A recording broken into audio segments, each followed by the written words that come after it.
Olá pessoal, tudo bem? Sejam bem-vindos a mais um podcast do canal Ouvindo a Consciência. Para quem está chegando aqui pela primeira vez, a ideia desse canal não é ser um canal didático, mas sempre trazer temas reflexivos relacionados à saúde, terapias integrativas, autoconhecimento e assuntos afins. Convidamos sempre profissionais de grande nome em suas respectivas áreas e deixamos com eles o papel de nos fazer refletir. Esperamos que gostem e até o próximo podcast. Um grande abraço.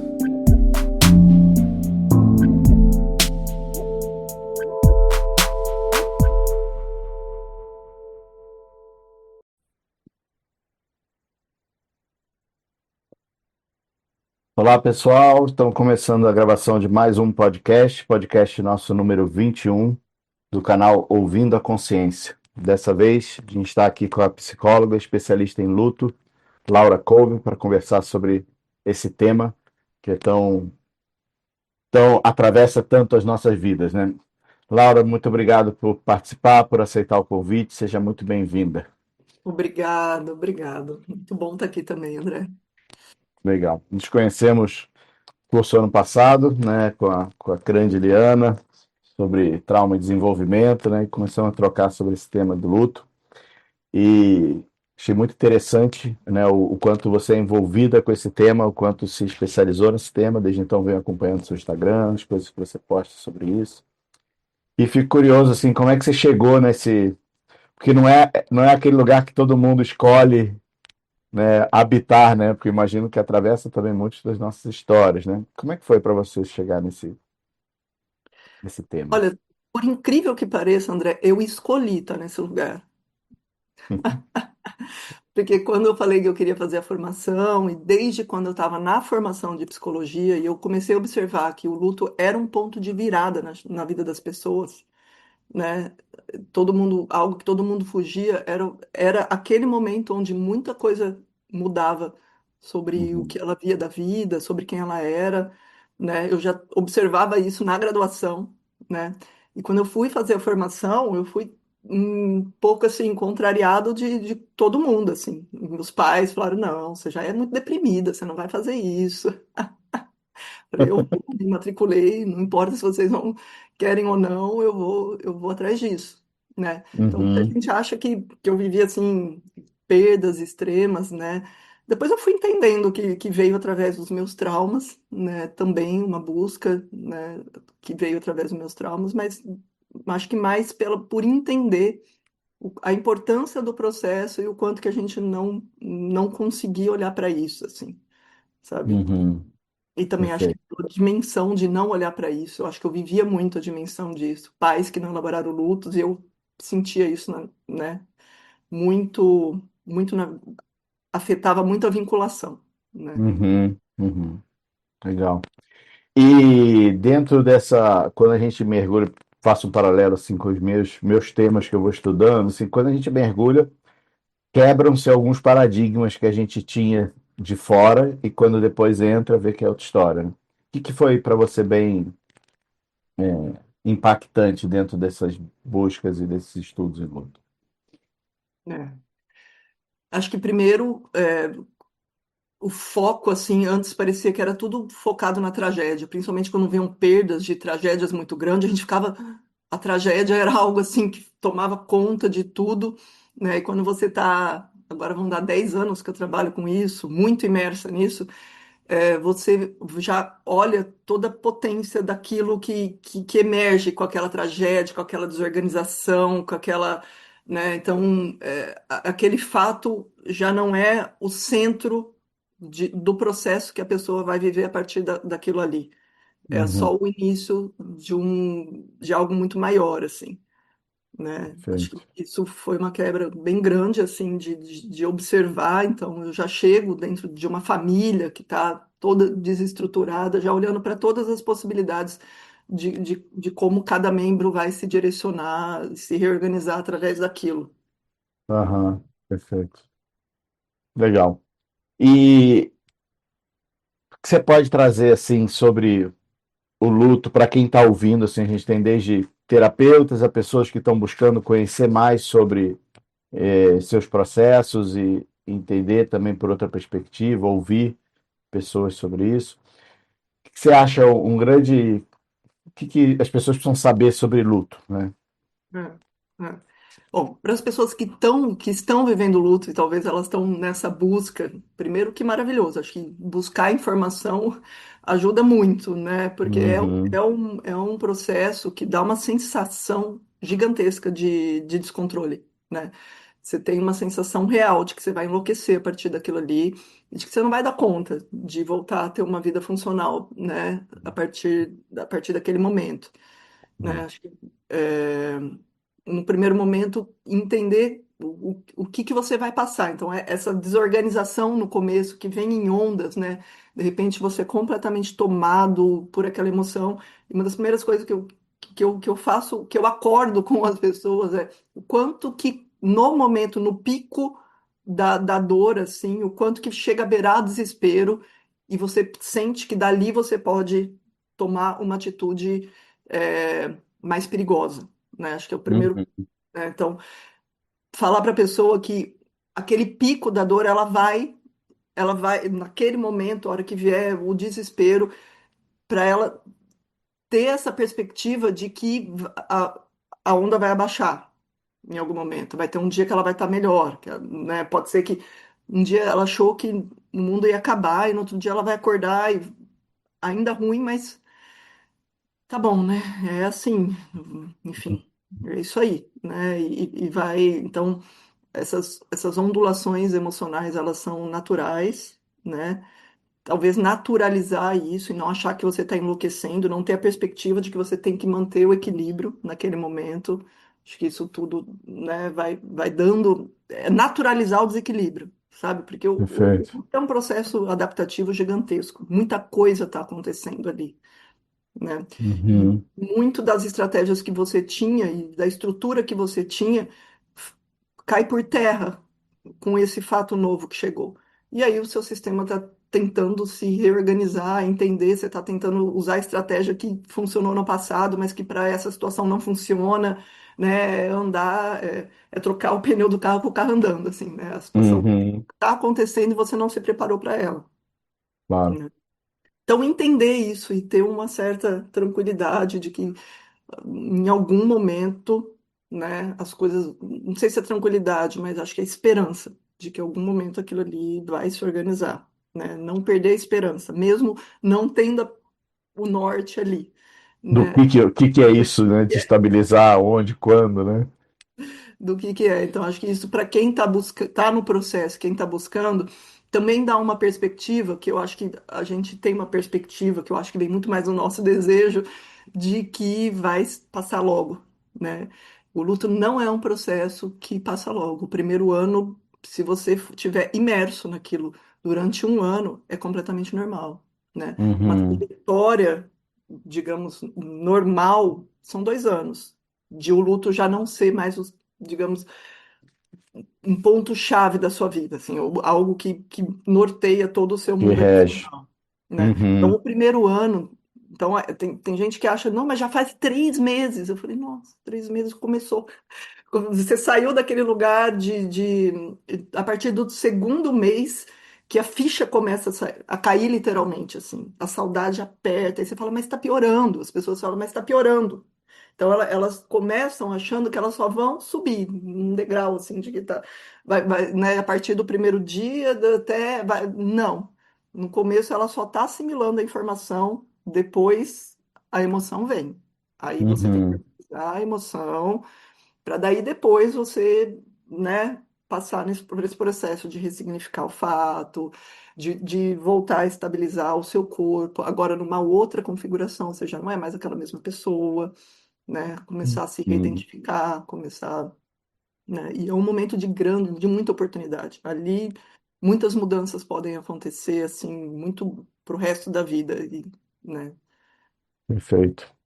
E E para esse. Ah, quem, pro terapeuta, né, André, acho que daí é outra pegada, assim, acho que é prestar atenção no que é ensinado, no que é falado, né, na academia, aquela questão das 5 fases, né, essa necessidade de categorizar o processo que eu acho que engessa, assim, né, o olhar do olhar sobre o raciocínio clínico sobre como estar ali naquela posição de ajudar, que é uma posição difícil mesmo, muita sensação de impotência, é muita instabilidade. Você tem que estar ali mantendo, né, muito, né, você tem que estar ali com uma sustentação, né, muito bem estabelecida, senão você entra mesmo ali no, fica difícil, né? Sim, requer uma disponibilidade grande também do terapeuta para acompanhar essa travessia, né?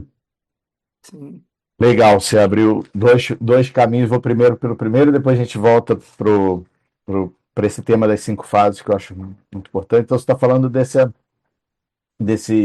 também dessa característica da impermanência mesmo, que vai acontecer. O luto é uma quebra, mas que ao mesmo tempo nem tudo é permanente, nem mesmo os nossos problemas, nossos desafios, as nossas dores, em algum momento isso se estabiliza ou se estabiliza, não, encontra um novo lugar, né, a partir dessa travessia, né, não apesar, mas através desse evento, né.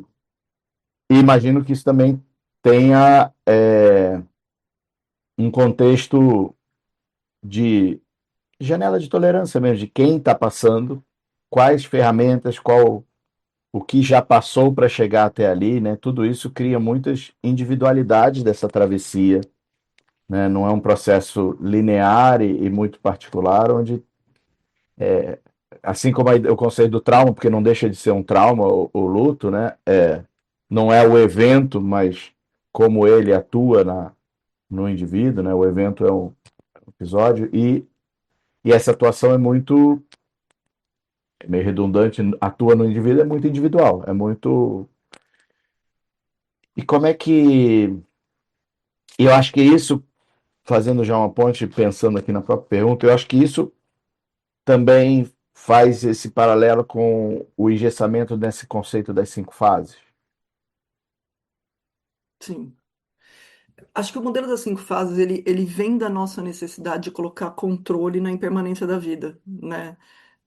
Acho que a própria Elizabeth Kubler-Ross falou que foi levado muito a ferro e fogo tudo que ela desenvolveu ali, né? E o modelo médico precisou, e eles precisam manter o controle, né, sobre a vida, e até se coloca nessa posição de ter que salvar e de ter que, né?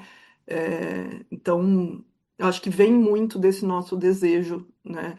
E desse nosso, né? Eu ouvindo você falar, eu fiquei pensando como que as crianças já não são educadas a naturalizar os processos de luto que elas vivem, desde o cachorro que morre, até o brinquedo que perde, até a fase do corpo que mudou, até, né, a mudança de escola, até, né? Então, a gente não é educado a acompanhar o processo como algo que faz parte do nosso desenvolvimento. Então, o luto Uhum, ele é um fato que ele está diretamente ligado ao trauma de desenvolvimento. Quem tem muitos traumas de desenvolvimento vai ter muito problema. Mais sim. problema, né? Assim, digamos, mais. Desculpa, vou mudar essa palavra problema, mais dificuldade, né? Uhum, uhum, Dificuldade de se restabelecer, né? sim. Primeiro, porque ele vai ter muita dificuldade de corregular, porque, né, não tem habilidade de corregular. Então, o terapeuta já tem que começar por aí, ajudando a pessoa um mínimo assim de corregular, chamar ela para o vínculo, para voltar na vinculação, né? Então, Uhum, se já vem com uma bagagem melhor de vinculação, o trabalho começa a partir de um lugar. Se não, a gente tem que começar do começo, da base, né? Então, perfeito. quem trabalha com luto tem que ter muita habilidade de vinculação, tem que ter isso muito desenvolvido. Uhum, show. E só o último, você falou do modelo da Elizabeth Kubler-Ross, e realmente é incrível como esses modelos, a gente se apega a eles no aspecto teórico, mas a hora que você vai para o campo é bem diferente, né? E quando você fala, e é realmente espantoso, assim, como isso chegou, né? Isso não está só no meio terapêutico. esse modelo das 5 fases, e todo modelo caracteriológico, ele de alguma maneira ele restringe, né, e traz pouca flexibilidade, porque faz parte, né, da concisão que acaba sendo feita e perde bastante coisa. Mas mesmo esse modelo, hoje tem outros modelos Tem. que são mais, não sei, flexíveis ou mais adaptáveis ou mais modernos mesmo sobre isso. O que você pode trazer e até dar uma palhinha básica só os 5 modelos para quem, né, não fala, o que que eles estão falando de 5 modelos, 5 fases, modelo de 5 fases, só para as pessoas se orientarem. Nossa, é algo que eu não uso, para te falar a verdade. Eu nem sei se eu lembro. Não, assim, mas tem, por É, exemplo, eu também não sou nenhum, mas tem a história primeiro vem a negação, depois vem a raiva, depois você volta para a barganha, barganha, raiva, tristeza depressão, tristeza e aceitação seria a última etapa, né? seria a última etapa. Exato. É entender que, no começo é isso, né? Precisa acontecer um processo de aceitação. Depois vai ter uma barganha, né? Depois vai vir a raiva, depois vai vir a tristeza, depois vai vir a aceitação. É como se precisa acabar um para começar o outro, né?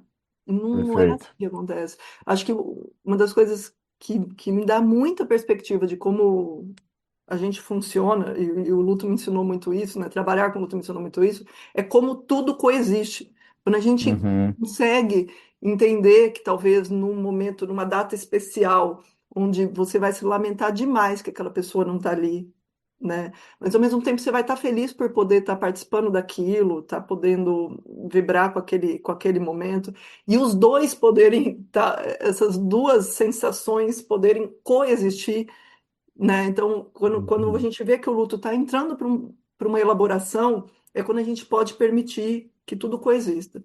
Você pode estar triste ao mesmo tempo e também satisfeito ao mesmo tempo, né? Então, Perfeito. isso que vem uma coisa, depois vem outra. Se você está aceitando, então você, né, você precisa aceitar para depois você ir para um outro lugar.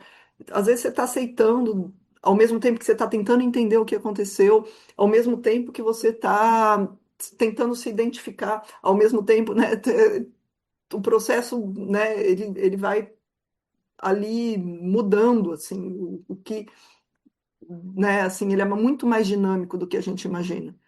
E daí que entra o modelo é, nossa, me deu branco do nome. Não sei o que. Nossa, André, não vou lembrar, mas alguma coisa do processo dual, né? Que entende o luto como dois polos, na qual você pendula entre um e outro. Que eu acho que vai muito Perfeito. como a gente trabalha com trauma, né? A gente vai pendulando, fazendo pendulações que começam pequenininhas e depois elas vão, né, criando mais movimentos, né? Uhum. Esse modelo é entender que você tem duas orientações. Gente, esqueci o nome. Depois eu vejo. Tranquilo, tranquilo. É entender que você tem duas orientações. Uma é se orientar para a perda. Então, é aquele momento que você vai se lamentar, que você vai chorar, que você vai brigar, vai se revoltar por aquilo não ter acontecido do jeito que você queria. É o momento que você vai ver foto, é o momento em que você vai sentir uma tristeza muito profunda, é o momento em que você vai estar olhando para trás, para tudo Uhum. que você não vai viver, tudo que não, né, para tudo que você viveu, é um momento que você não vai estar orientado para o seguir, é um momento que você vai estar orientado de fato para a perda. Então é a orientação para a perda, né? Perfeito. E no começo, nos primeiros meses, a gente fica muito nessa orientação para a perda, né? Mas em contrapartida tem a orientação para a restauração, que é o momento em que você vai falar, tá bom, eu preciso comer, o que que eu vou comer hoje? A casa tá caótica, eu vou pedir ajuda para quem? Começa assim, para depois falar, e agora? O que que eu vou fazer? Eu vou ficar nessa cidade? Eu vou ficar nessa casa? O que que eu vou fazer, da minha vida? Né? Então, vai desde coisas muito básicas do que eu vou comer até como vai ser minha vida a partir de agora, né? Uhum. Então, nos primeiros meses, a gente fica muito mais orientado para a perda, né? Mas, ao mesmo tempo, a orientação para o seguir ela tem que acontecer também, né? E depois a gente vai se orientando, né, prosseguir e vai pendulando. Você tá ali ótimo, de repente tem um dia que você fala, nossa, você está completamente orientado para perda. Aconteceu uma coisa, você tá ali total orientado para perda. E o parâmetro que a gente vai tomando, se o processo está caminhando para um fluxo normal, natural, é se a pendulação está acontecendo. Se ela só parou na perda, ou se ela só parou no seguir em frente, aquilo ali, enquanto processo adaptativo, vai chegar uma hora que vão precisar acontecer compensações ali o caminho pode ir para uma trajetória adoecedora. Perfeito. Show. Legal, tem muito que a gente já trouxe aqui de outras perspectivas, também são muito nesse sentido, né? O quanto somos complexos, né? Manifestamos coisas paradoxais em momentos, muitas vezes, de um segundo para outro, né? Funcionamos de outra maneira, e essas partes nossas, né? Essa composição de partes que se identificam com determinados temas em um momento, em outro momento se identificam com outros, e o quanto o pulsar da nossa fisiologia, da vida, requer essa oscilação, esse pulso mesmo entre elementos, como um conceito saudável, né? Nem tanto para um lado, nem tanto para o outro. Os dois extremos são pouco flexíveis, né? São desafiadores no sentido de que são pouco flexíveis para que a gente siga rebolando conforme as coisas que a vida vai oferecendo, né? E culturalmente é mais aceito ser orientado para frente, né? E, Exato, o e a positivismo, gente né? acha que aquilo é saudável, mas muitas vezes não, né? Exato, né? Estar rindo ou estar não sentindo o luto como se fosse uma vantagem, né? E muitas vezes está suprimindo muito, muito do sentir aí naquela experiência. É aquele momento que é trabalho excessivo, entra talvez substâncias, né, entorpecedoras, é aquele momento que você entra numa coisa frenética do seguir, seguir, seguir, seguir, seguir, né? Sim, geram respostas de defesa aí que não ajudam. Show. Eu vou fazer até um, um pedido assim para quem está ouvindo, quando a gente fala de luto, né? Toma um tempo para pensar que situação você se remete, né? Que contexto ou que situação te vem à cabeça quando fala luto. E imagino já tenha vindo. Eu, antes de conhecer luto, conhecer um pouco do trabalho, né, sobre isso, é natural que um contexto de perda de vida, de morte, né, seja o principal. Quando fala em luto, alguém já linka logo com o episódio de falecimento, de interrupção da vida de alguém. Mas há muitos outros, outros momentos que também nos colocam nesse lugar, que não é do evento, mas é da travessia e da mudança. Que não são, talvez não seja tão acessível para todo mundo. Ah, luto é só quando teve perda de alguém, né? Podia trazer um pouco sobre isso, Laura, assim, que eu acho que também amplia a possibilidade da gente lidar vários lutos na nossa vida, né? Temos vários lutos na nossa história, né? Existe um termo cunhado que chama luto não reconhecido, né? Que vem através de várias, né, várias questões, assim, né? O luto perinatal, por exemplo, um luto não reconhecido, o luto de relações não convencionais é um luto não reconhecido, luto de pet, luto, né, o luto do ciclo vital, o envelhecimento, né, são lutos vividos que não são reconhecidos, né, como um processo impactante, desafiador, né? Então, essa não permissividade, esse não reconhecimento, não dá para a pessoa a possibilidade dela reconhecer que ela está passando por um processo de luto.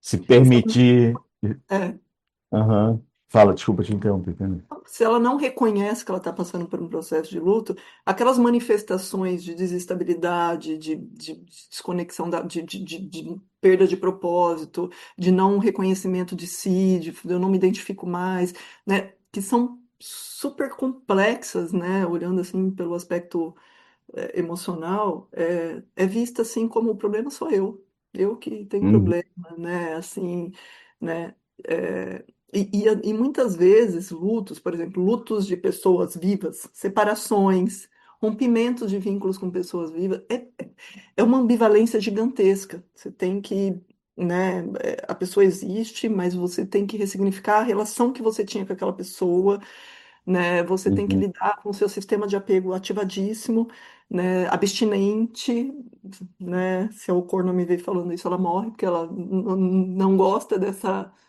de, de, de, de entender que o sistema de apego ativado é uma abstinência, porque ela entende que o comportamento do apego é, é um comportamento de sobrevivência como o mais básico possível, que é comer, sim. né, dormir, né, se apegar é o básico, assim. A gente não fica Uhum, abstinente de um comportamento básico, né? Mas um sistema de apego ativado faz a gente idealizar a relação. Isso acontece muito no luto por separação. A gente quer fixa nas coisas que eram boas, porque a gente está sentindo falta até do cheiro da pessoa, do contato, mas já teve mais do que confirmações de que a relação não estava boa para os dois, né? Mas uhum, muita gente não separa porque não dá conta de lidar com essa ativação do sistema de apego que ela vai ter que lidar, né? sim. E aí fica naquela relação patinando, né? Naquela relação para não ficar, até porque também quando você ativa o seu sistema de apego, aí você também vai para os seus traumas de desenvolvimento, né? Então, fica inevitável não acessar uma rejeição, um desamparo, um abandono, né? Algo que acho que são as dores assim que quando vem, né, André, vem assim, Uhum, de- vem abalando toda a estrutura, né? sim. Tal.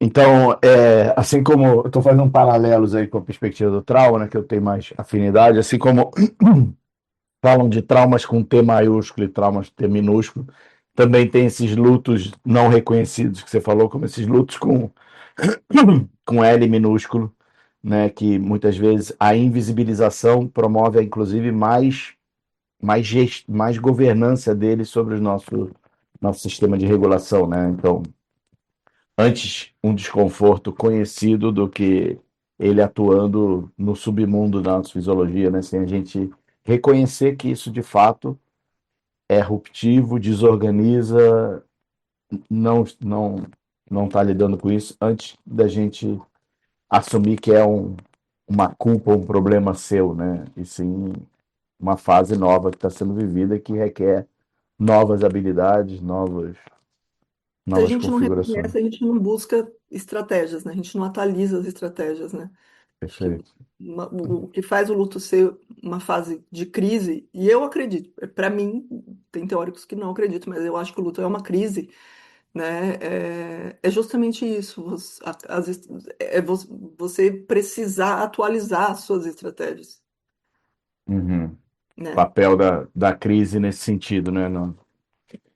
Show. E você comentou um tema das substituições, muitas vezes, né? Ou veio na minha cabeça, é muito comum na perda de um pet, os pais vão, não, mas já comprei um outro, né? E o quanto, principalmente nos processos de desenvolvimento, né? Porque na verdade é onde a gente forja a resiliência do nosso sistema, né? E na qualidade dos apegos que a gente gera, o quanto pais podem estar ouvindo o podcast, ou pessoas terapeutas, ou pacientes, mas que têm filhos, e como a gente pode, o que você pode dar de conselhos ou de observações para que essas pessoas possam ofertar um sistema que permita enfrentar com mais espaço. Porque, como pai, mesmo conhecendo tudo isso, a gente quer privar nossos filhos de sofrimentos, né? Mas essa é uma tentativa de controle que a gente vai sempre perder, né? E entender que essa não é uma batalha que a gente tem que lutar, é um caminho também para.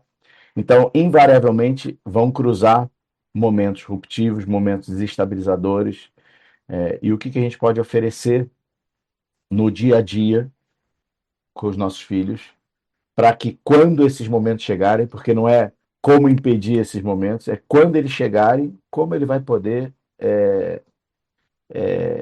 passar por isso, atravessar isso. Eu falo atravessar porque, primeiro, enfrentar é uma palavra muito bélica, eu acho, não é nada que a vida colocou para atrapalhar o seu crescimento ou para atrapalhar seu desenvolvimento. E também não é pular, né? A gente tem que, através dele e vendo o que, que ele exige de nós, o que, que ele espera de nós, o que, que ele busca. Então, o que, que você dá de orientação, assim, para que quando aparecer, possa ser mais fácil, ou com menos sofrimento, né? Desconforto vai sempre haver dentro de um processo de desenvolvimento, né? Desde a alfabetização, a gente se lidava com desconforto, até a travessia de luto. A Buda fala de desconforto como a matriz de um desenvolvimento espiritual. Como a gente consegue oferecer mais elementos para que o desconforto não seja sofrimento, né? No aspecto de que impede o desenvolvimento. Primeiro fazer essa diferenciação, né? Desconforto é desconforto, sofrimento é sofrimento. Perfeito. Eu acho que é bem, né? Eu acho que a gente mistura muito isso, né? Um desconforto natural da situação, que faz parte do processo de reorganização, já vê como um sofrimento, né? Passível de adoecer e, né? Então, desconstruir. Uhum, Tudo que você trouxe enquanto entender que é um processo, que tem que passar, que a gente não precisa encarar como uma luta, né? Ter essa ideia, no primeiro momento, no conceito, né? Intelectualmente falando, ajuda muito você conseguir fazer, ser aquele suporte de dar de emprestar talvez um pouco do equilíbrio, da paciência e da esperança que quem está vivendo perde, em alguns momentos perde de vista, né? Então, um pai que está vendo um filho em sofrimento, acho que no primeiro momento é perguntar se ele não está conseguindo, se aquilo ali ele está querendo resolver logo, ele já está querendo fazer alguma coisa em relação a isso, ele não está tendo paciência pelo processo, ou ele não está conseguindo dar abertura para a criança sofrer, para falar sobre, né, se ele percebe que existe uma limitação, né, de estar, né, com a criança que está vivendo sofrimento, é perguntar por quê, né, o que meu, né, o que que para mim desse processo é tão incômodo, né? O que que pode me impedir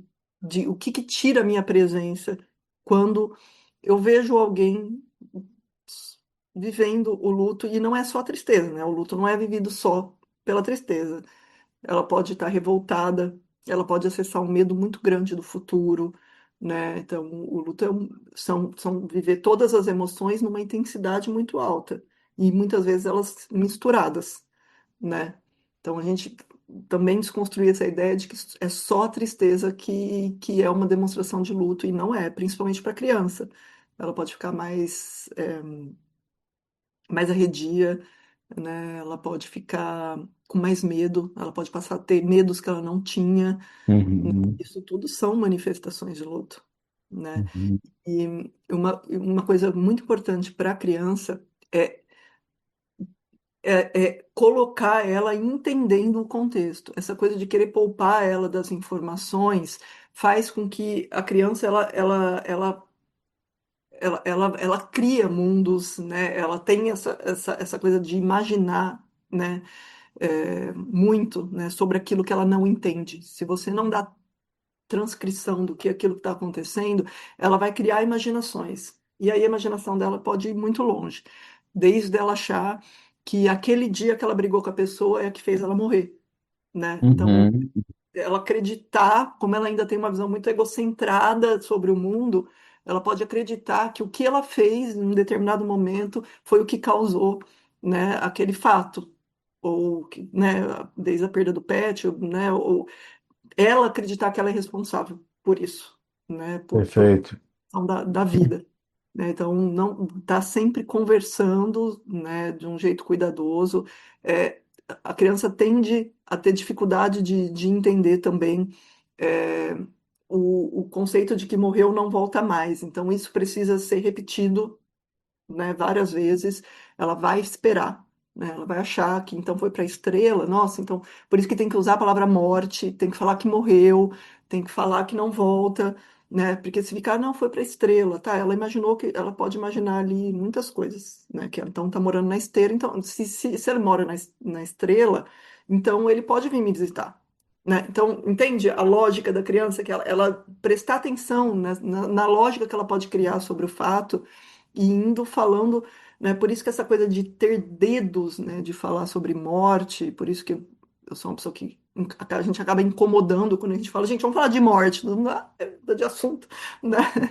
É justamente isso, a gente aprender a ficar mais confortável com o tema, a entender que isso é parte da vida, é tomar café e falar, nossa, se você morrer, o que você gostaria que eu fizesse? Né? São coisas assim que a gente tem que pensar, é uma possibilidade, é uma realidade. Se seus pais morrerem, como vai ser? Né? De pensar mesmo na possibilidade. E se seu filho morrer, como que vai ser? Né? O seu áudio fechou, André. Boa, obrigado. Perfeito. E é isso que muitas vezes aparece, né? Perceber que dois extremos, né? O não pensar nisso ou falar isso já foi, agora vamos para o próximo, né? Como a substituição, muitas vezes, né? É uma incapacidade de lidar com o desconforto da ausência daquele para que depois possa ser incluído o outro, né? E também ficar só congelado naquele luto ad eterno, né? Aquele olhando para trás sem sair, os dois extremos, né? Seja querer atravessar rápido ou ficar fixado na perda, são dois comportamentos muito distintos para quem está de fora, mas que também os dois são disfuncionais em algum momento da vida, né? E você trouxe um negócio que me recordou, uma fala que me recordou um tema que a gente está falando dos pais, né? E como muitas vezes, não, ela vai descobrir, a vida vai se deparar com isso, né? E como para os filhos também é regulador que os lugares mais desafiadores sejam recebidos através de quem tem maior acesso e maior segurança com eles, né?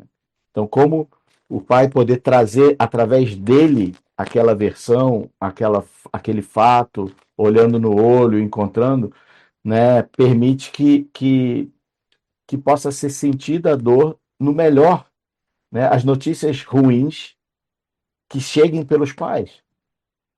Porque, teoricamente, quem tem mais lastro de apego, mais confiança, mais segurança para receber uma notícia. Muitas vezes, não, eu prefiro não falar, depois ela vai acabar descobrindo isso. E muitas vezes vai descobrir num lugar totalmente de desamparo, de uma forma totalmente desorganizada de chegar e que levam a esses mundos paralelos, né? Esses pensamentos mágicos para caber aquilo ali, né? Porque chega igual um elefante no meio da sala, né?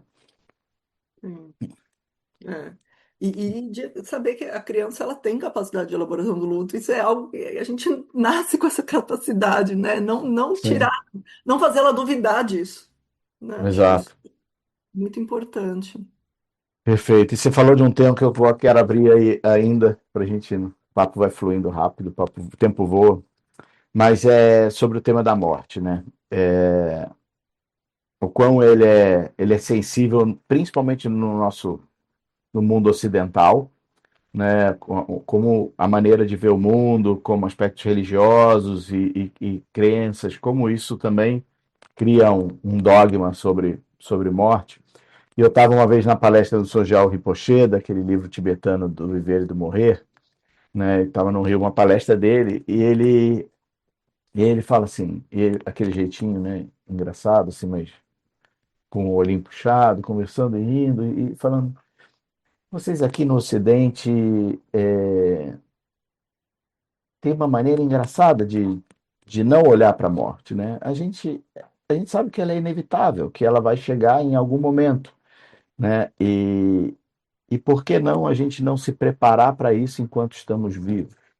Porque esse tabu, né? E que teoricamente represa, né? Uma carga emocional que em algum momento vai acontecer e ao acontecer toda essa supressão de lidar, de processar esse tema nos, nos vem de uma maneira não modulada, né? Vem uma maneira, de uma enxurrada.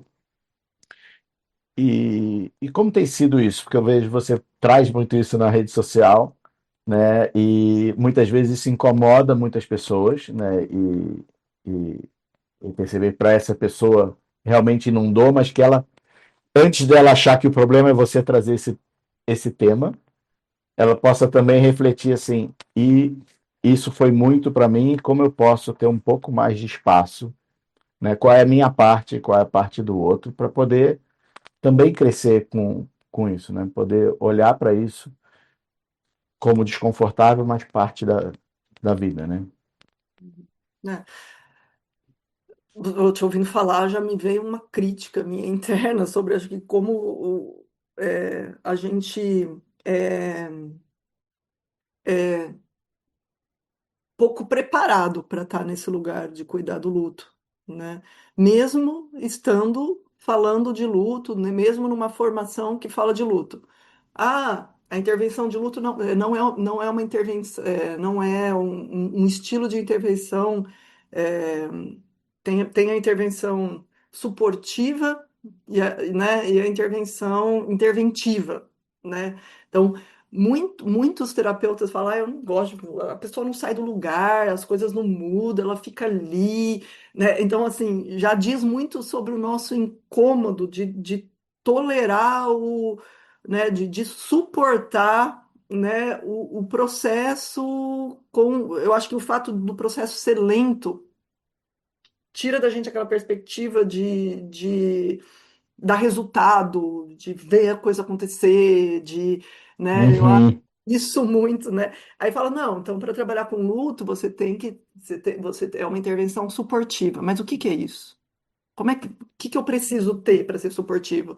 Né? Então, eu fui ensinada que eu tenho que só ficar ouvindo lamentação, né? Mas ninguém me falou que eu tinha que trabalhar minha estrutura, que eu tinha que aprender a receber aquilo, a descarregar aquilo que me perpassa, eu tinha que elaborar, os meus lutos tinham que estar muito bem elaborados, eu tinha que entender e compreender sobre o luto e estar muito à vontade com esse tema.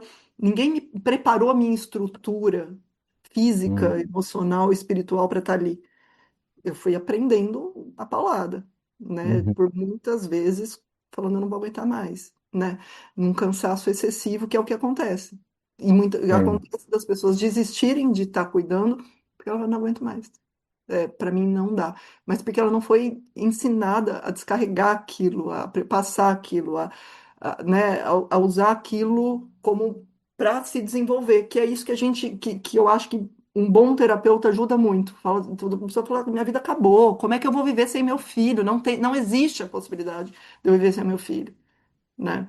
E, uhum, e é você poder falar, vamos, a gente vai encontrar um caminho. É você estar ali, né? Repetindo, repetindo, e vamos, agora você chora mais um pouco, mas você olha para mim que eu preciso, vamos, você vai, né? E ajudando a pessoa a suportar tudo aquilo que ela está recebendo. Então, você tá ali verdadeiramente com uma presença real e verdadeira ali, né? O que é muito difícil para que quando você vê aquele desespero no luto e você manter a sua presença calma e compassiva, né? sim, Acho que é fundamental, né? Então, é, e, então você pode ser uma pessoa de extremo conforto, porque você pode ser a única que está ali, sentar assim, ó, aconteceu isso, né? Você pode ser a única pessoa que tá falando, nossa, como é bom poder falar assim, sem ninguém me apressar, sem ninguém. Você pode ser extremamente confortante, como você pode ser extremamente incômodo, né? Porque você pode falar, então, você tá ali falando das mesmas coisas que você tem que fazer, mas tá claro, né? Que é triste mesmo, você não quer falar sobre isso, né? Tipo, de colocar o fato em si, né? A Sim, perda tá aí, né? De você falar, a perda está aí, né? Chora, você precisa chorar, né? Então, a gente precisa falar disso, a gente precisa, né? Então, eu vejo, acho que muito das mães que perdem filhos, assim, o quanto elas ficam bravas, né, com porque elas chegam, como elas representam um dos maiores medos de quem tem filho, né, uhum, elas são a representação desse medo. Elas são excluídas, né? Além de você estar vivendo uma dor gigantesca, você é excluída naquela dor, porque você representa uma realidade que ninguém quer ver, que o seu filho vai exato. morrer amanhã. Então, É, você protege ele até um certo ponto, né? sim, Acho que o luto fala muito da nossa impotência, né? Você planeja, você faz planos maravilhosos e não necessariamente ele vai dar certo sim. também, né? Perfeito. É, legal, você falando disso, a gente fala bastante dentro da formação, dentro do processo de formação das cinco leis que a gente faz aqui, dessa maturação do, né, a qualidade do que a gente oferece, né, como terapeuta depende também de que lugar interno a gente tem, né? Aperfeiçoar quem nós somos para aperfeiçoar o que a gente oferece, né? Esse espaço. E você contou um tema que eu lembrei, eu uso brincando a palavra de terapeuta de vento a favor, né? Terapeuta que gosta de pegar aquela pessoa que tem potência, que está num lugar potente, basta é, só, só direção. Nem todo mundo está disposto a pegar o momento de luto, o momento de impotência, que é esse vento contra. Quanto isso toca os gatilhos de impotência do próprio terapeuta, porque os movimentos são lentos, que muitas vezes vai dar dois passos para frente e bate um aniversário, alguma coisa, você dá cinco para trás e seguir acompanhando com toda essa volatilidade de um processo sensível, né? E é muito importante. Muito legal. Claro, já estamos, voou o tempo. Queria saber se tem alguma coisa que você queira trazer que não foi falado ainda. Não sei, Hum. deixar um espaço para você aí antes da gente ir caminhando. Ah, acho que é só um convite, né? Vamos falar mais sobre isso, vamos incluir tema, né? Falar de morte na escola, nas instituições, né? Eu vejo todo mundo fica muito perdido quando alguém dentro de uma empresa morre, se essa pessoa tem um cargo, né, ali de liderança, como que, né, as pessoas ficam nessa sensação de que elas não vão conseguir se reorganizar até elas verem que dá, que funciona, né? Então talvez poder incluir a morte como uma realidade mais plausível, né? Acho que isso Sim. vai ajudar a gente a se preparar mais, né? Sem se preparar não é achar que não vai sentir ou que vai, né, tirar de letra. O processo ele é desafiador por si só, mas você né, não precisa chegar. Acho que hoje a gente, né, todo mundo fica muito abalado com o luto, porque como a gente não é preparado, o luto acaba sendo mesmo uma experiência muito aversiva. Você vai lá no fundo do Uhum. poço, mas é porque você não tinha preparo nenhum de nada, você nem sabia como o processo funciona, né? Sim. Muito menos sabia os traumas que você tinha relacionado a isso, né? Então, acho que agir um pouco mais preventivamente, assim, né? O luto não precisa ser essa coisa tão difícil, né? Como se ela faz parte, né? É uma experiência universal, ela faz parte da vida, né? Ela precisa ser incluída nas conversas. A gente pode falar mais das coisas que nos faltam e isso não ser um problema, né? Numa conversa de bar que seja, né? Uhum. De poder falar e ser natural falar, né? Acho que Sim. falta muito isso enquanto conexão mesmo, né? A gente É vulnerabilidade que conecta, né? Senão a gente fica um ideal de conexão do que é ter relações, de verdadeiras conexões.